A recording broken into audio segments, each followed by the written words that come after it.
Quisiera comenzar diciendo que la ética es un acercamiento al buen vivir y creo que en estos días me he envejecido tremendamente en forma personal solo pensando en esta decisión sin análisis profundo del tema.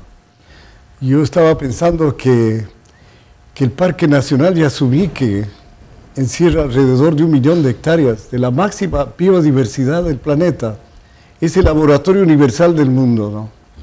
Y que la llegada de científicos, de turistas, ecologistas y todo va a ser abundante, es decir, va a ser un sustento permanente del futuro para todas las futuras generaciones que vivan o que vivan en ese tiempo, ¿no? Claro.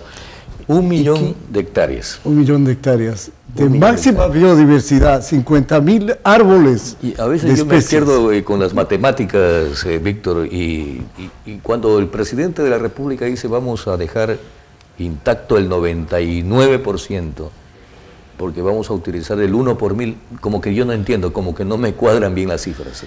El ancho del puente sobre el río Napo ya nos da la idea del daño en el ingreso a la explotación del Yasuní. Es un puente de última tecnología, con 4 vías, 2 de ida y 2 de regreso, que tienen que por ahí también encaminarse muchos materiales y equipos para llegar allá, otros por vía aérea, como dice, por helicóptero. Y no es eso el hecho, Jorge, el hecho es que la explotación de todos esos millones de petróleo van a generar la máxima contaminación del planeta. No es el hecho de sacarlos, es el hecho de consumirlos, ¿no? Y entonces, yo, créetelo, Jorge, que a veces le he pedido a Dios que revea la idea del presidente. Yo considero que es una persona inteligente, ¿no? Y que no puede dejarse manipular por el deseo de explotar un recurso no renovable que debe ser intangible. El recurso no renovable es para protegerlo, para cuidarlo, porque no tiene renovación. Ni los bosques bien manejados tienen renovación. ¿Qué te parece? Me haces acuerdo, Víctor, de un viejo dicho que se lo pronuncia mucho en México. Dios no cumple antojos ni endereza jorobados, dice, ¿no? Claro. Y en este tema puntual, leía esta mañana justamente un informe, una noticia relacionada con el asunto económico, presupuestario, de la deuda interna y externa que tiene el país, que publica el diario El Comercio en su edición de hoy. Y obviamente pues eso a uno lo obliga a pensar seriamente. Se está hablando de que hay al momento, a julio de este año, una deuda interna que supera los 8.500 millones de dólares por parte del gobierno, y una deuda externa que asimismo supera los 12.000 millones de dólares. Si sumamos ambos rubros, estamos hablando de más de 20.000 millones de dólares. Obviamente es una cantidad que para nuestra economía, para el tamaño de nuestro país, asusta, ¿no es cierto? Porque es una deuda bastante alta. Se han hecho justificativos sobre las obras que se están construyendo en materia de electricidad, por ejemplo, que sin duda pues, son importantes, que nos pondrían en poco tiempo más como exportadores de energía eléctrica, en fin, aprovechando precisamente la naturaleza y contaminando menos, porque son proyectos hidroeléctricos.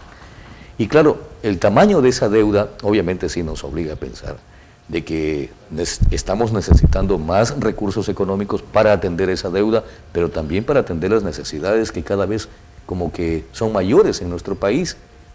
Cada vez somos más ecuatorianos. Según el INEC somos más de 15 millones ya, 15 millones y medio, alguna cosa así. Yo había pensado, anoche estaba más o menos multiplicando y decía, ¿cuántos millones de hectáreas se han adjudicado en el Ecuador, ¿no?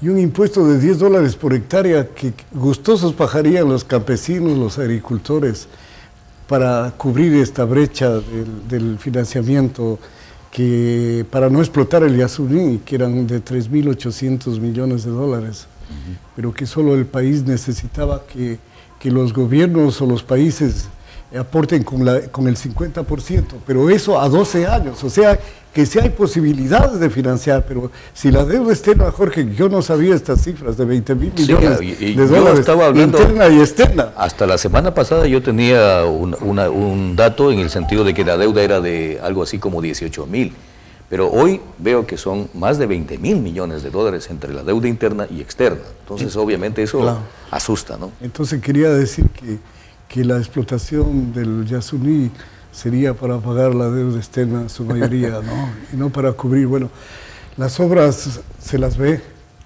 pero no hay yo siempre ando insistiendo que no veo la reactivación económica productiva.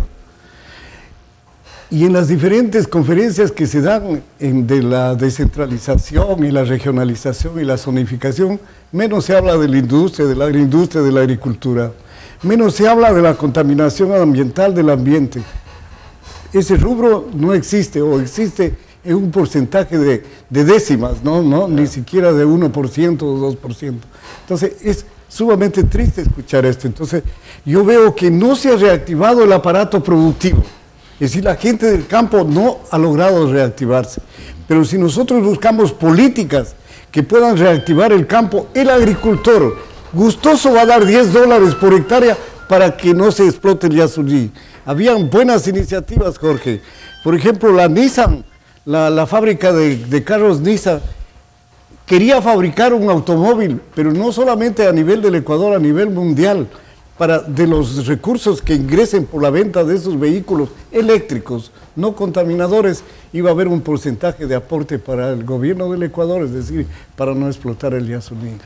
Hay muchas alternativas, pero me parece que hay necesidades también. Claro. Y entonces, mira que Alianza País, ya metiéndonos un poco a política, Alianza País es una alianza de todos, ¿no?